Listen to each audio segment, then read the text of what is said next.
Kayong mga Pilipino, huwag kayong pumayag. Tingnan ninyo, kasi ito, walang kontrata hanggang ngayon kasi galit ako. Inaapura nila ako, sabi ko, you wait.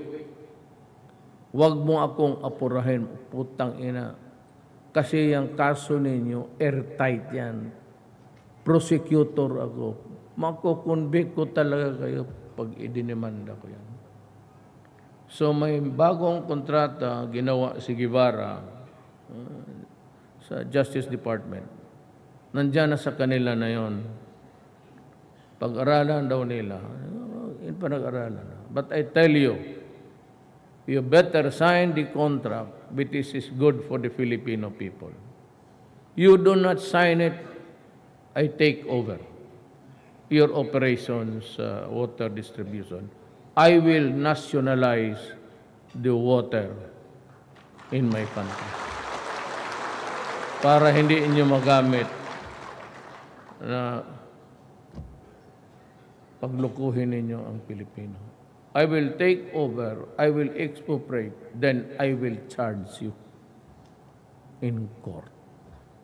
I am very sure that in the hands of a competent prosecutor, I could get a conviction of plunder.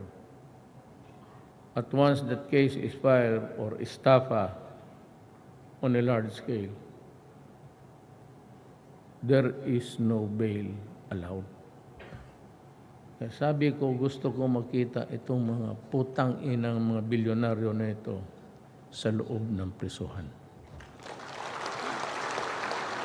But kung kukulangin ako sa panahon o mamatay ako, hang on to this. Ito yung pinakamalaki. It runs into trillions of the blood money of the people. Huwag ninyong, sabi ko sa mga military, you do not have to go into a coup d'etat. Pero paalamin mo lang na ayusin ninyong mabuti. Kung hindi ko pa maayos to, kung walang ma-nationalize ko, then the next administration maybe, paski sino, sa partido ko, o sa kabila. At kung hindi maganda ang takbo, you just, parang ganunin mo lang, Adre, wag mong laruin ito. Kasi ito, dugo ito ng Pilipino. And for many years. Biro magbayad ka ng ang income tax nila, instead of them paying, they will pass it on again doon sa consumers. Hindi, parang hindi ka na rin nagbayad. Kaya pagdating ng consumers, i-deduct Manila yan. Water expense.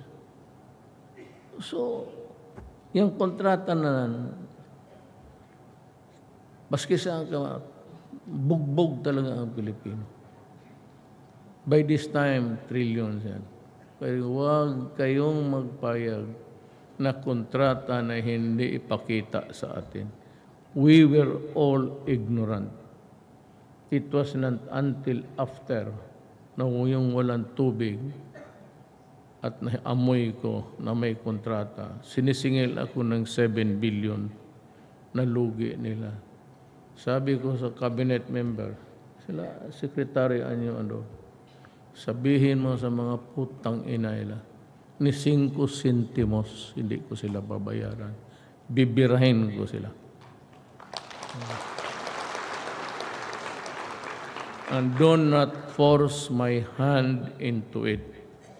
Ipit-ipitin niyo ako ng kaso. TRO dito, punta kayo sa korte, pigilan ako. Mangyari talaga ang hindi ninyo gusto. Sabihin ko sa inyo, ayaw ko, pero pag pinilit ninyo ako, diretso na ako. Malaman ninyo yan. Kasi isang daanan yan, one night, hulihin ko silang lahat.